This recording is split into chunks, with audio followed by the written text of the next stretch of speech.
Kouluni aloitin vuonna 1934, 9.8. Ja muistan sen siitä, kun siskoni syntyi samana päivänä. Ja mummo vei minua sitten alakouluun. Alakoulussa koulun alkaessa olin kovasti surullinen, kun oli huoli äidistä ja vauvasta. Mutta siitä se lähti pikkuhiljaa meneen. Muistan ensimmäisinä koulupäivinä, kun äiti sanoi, että Rautaliinin seka-auto voi tulla, että pidä vähän varas kun menet. Ja minä pelkäsin niin paljon, että menin koko ajan tien viertä sieltä metsänreunaa pitkin, kun pelkäsin niin autoa. Minkälaista siellä oli se? Niin, se oli alakoulu silloin. Ja sitä käytiin 2 vuotta. Siellä oli opettajana Anni Halonen, josta me kovasti pidimme.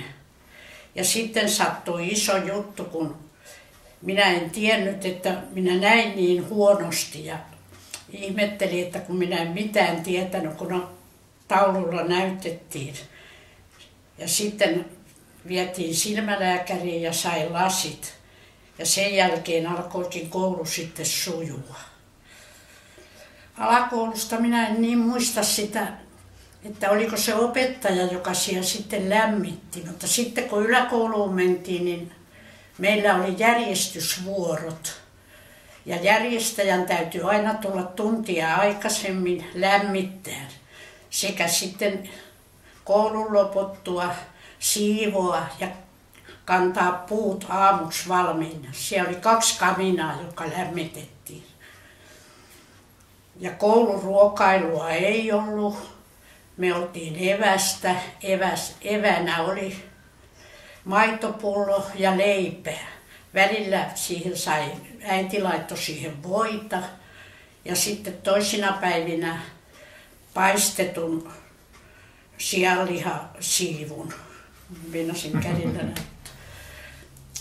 Ja syksyllä se maito oli aina hapanta, kun ruokatunti alkoi. Ja talvella se oli aina jäistä. Että se ei juuri sopivaa ollut. Montako luokkaa oli? Oli 4 luokkaa. Ja minä en ihan tarkalleen muista, mutta kyllä siellä 30 oli.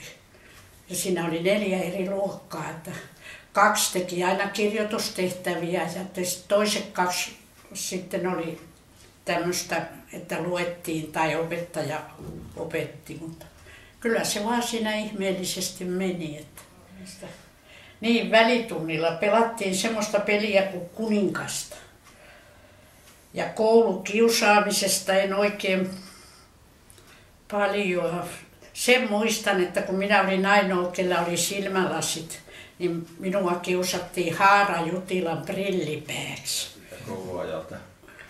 No semmoinen jäi, jotka mua hävetti koko kouluajan, kun mä jouduin nurkkaan, kun Rautaliinin Asseri ja Hiitiön Matin kanssa, ja mua hävetti, kun mä olin ainoa ollut tyttö ja mä olin niiden kanssa sitten puhunut tunnilla tai jotain muuta häiriöä aiheuttanut. Se on jäänyt mieleen. Se on jäänyt sillä tavalla mieleen, se oli niin häpeällistä.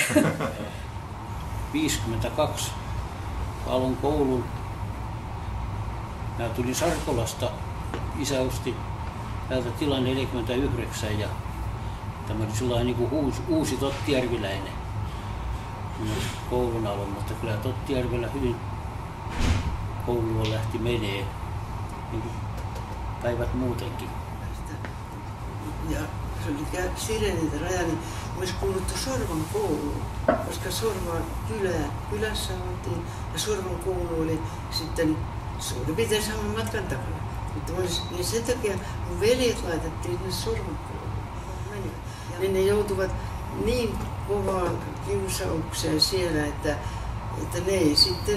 niitä ei enää saatu kouluun. Ne ei mennyt kouluun. Niin mä muistan kertoa. Ja tämän jälkeen sitten ne otettiin sieltä koulusta pois ja ajateltiin, että pannaan tänne Kirkonmylän kouluun, että jos täällä olisi vähän vähän parempi. Sustakin tuli sen jälkeen sitten kirkonkyläläisiä. Niin, mutta minä en ollut. Niin, sillä tultiin kaikki. Niin. Sitten oltiin kirkonkyläläisiä, muuten olisi sorvalaisia. Niin. Se Sorvan kouluhan oli semmoinen supistettu koulu. Se ei ollut tavallaan niin hyvä koulu, mikä täällä piti olla. Kun nämä pojat niitä ei saatu enää sinne kouluun, niin näin ollen ne jäi kotiin ja niitä ruvettiin sitten kotona opettaa. Niin siitä vaan tämä hauska muisto, että kun ne otti sitten naapurin tyttären opettaa poikia sieltä talvena sitten, että kotona oppivat, kun ne eivät kerran koulua saa käydä. Silloin ei päässyt tänne kouluun ennen kuin seuraavan vuoden. Kun ne siellä sitten niille opetettiin se naapurin Pertta, niille opetti Aata ja Iita ja minä rupesin siinä vieressä aina, en mua siihen pöytään huolittu, kun mä muistan, että mä olin siellä muurin nurkassa ja mä kuuntelin tarkasti. Niin minähän opin lukemaan, mutta pojat ei.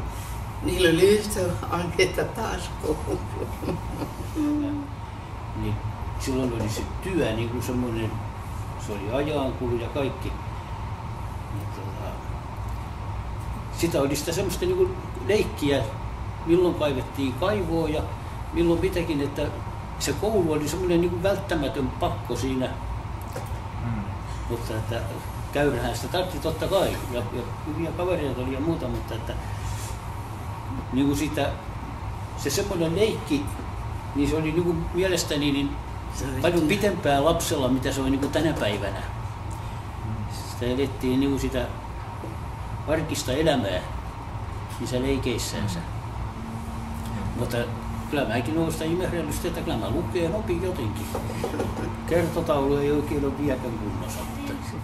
Elokuun 23. päivä vuonna 1938 aloitin koulu Joutsion koululla. Oli kaunis syyspäivä, silloin alaluokkalaiset kävi viikkoa ennen kuin muut koululaiset. Ja mulla kun oli järvimatka, järven takaa kuljin. Jos oli posti, kauppa tai koulu, niin järven takaa mentiin. Ja kolmanneksen veny matka pidempään kuin suoraan pääsi. Mutta talvella kun pääsi suoraan suksilla ja kelkalla järven poikki kouluun, sitä aikaa aina vartos. Ja sitten kun tuli ne hiihtokilpailut, kun oli koulujen väliset hiihtokilpailut, oli Sorvan koulu, Kirkonkylä ja Joutsion koulu. Ja en tiedä, oliko muualla koululla niin paljon hiihtäjiä ja suksilla kouluun menijöitä kuin Joutsion koululla oli. Kaikki, jotka koulua kävi, niin kaikki kulki suksilla talvella. Kun ei ollut mitään, ei ketään vetu autolla eikä hevosella eikä yhtään mitään. Ja lunta oli, sitä riitti. Suksilla kuljettiin talvella, niin siitä se into tuli ja täältä maan sydämestähän ne kaikki ne kilpahiihtäjätkin lähti. Ei niitä kylästä lähde minkään. Että se oli hyvä alkua silloin, kun lapset pantiin liikkeelle ja ne kulki, oli pitkät matkat. Tuntitolkulla mentiin koulumatkoja pimeässä niin ehtoolla kuin aamullakin. Kuinka pitkä matka teillä oli sitten kulkea? Koulun olisi päässyt suoraan siitä vähän yli 3 kilometriä. Mutta kun syksyn kevään joutui kiertämään järvenpäitte, niin kolme kertaa matka piteni. Niin paljon piteni? Piteni, kiertiin ja ensin mentiin vastahakkoista takaisin koululle päin. Ja jalkasi ja soratie oli maantiellä. Jokin murralla oli sellainen postiauto, mikä postia kuljetti. Ja siinä päästi ihmisetkin mukana meneen aina, kun halusi. Että mitään autoa ei maantiellä kyllä liikkunut, että siitä oli hyvä. Sitten tuli 39 vuonna alkoi sota.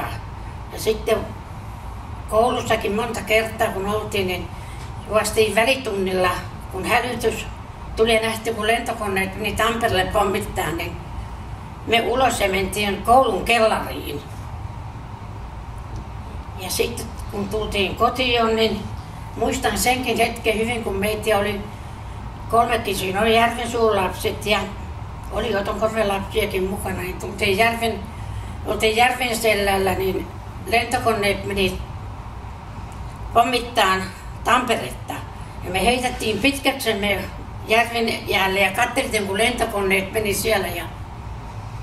Ja sitten kun päästiin kotiin, niin ne tuli palas Tampereelta ja se oli ihan siinä ihan meidän kohdalla, kun se yksi ammuttiin alas, mikä se tuonne Suonenjärveen putosi tuonne saaren rantaan. Ja se oli ihan niin kuin olisi siihen meidän mettään puronnut. Että siinä lähti monta kappaletta lentokoneesta irki. Että se oli mieleenpainuva ja jäi mieleen tämmöinen. Että kun opettaja löi silloin kuri koulussa, ne sai pitää kurin, ei ollut mitään, että jos jotakin tuli, että toinen teki toiselle kiusaa, niin kyllä sen opettaja väliin meni. Että ei kyllä monta kertaakin niin nurkassa oltiin ja kun jotakin tehtiin, ettei ollut oikein, niin opettaja nappasi kattoköpillä kynsiin. Juu, meitä oli alaluokassa, oli 2 pulvettiriviä, meitä oli silloin 18. Ja yläluokassa oli sitten 3 pulvettiriviä, se oli 3., 4. ja 5. luokka.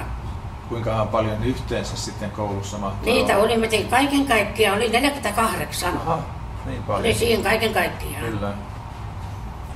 Joo, ja yksi opettaja oli kummassakin. Koivuniemen sai alaluokassa ja Tuominen Anna yläluokassa. Hyvä. Ja naiset ne piti kurin kyllä ja siihen aikaan koululaisikin oli miehiä. Ne oli isoja.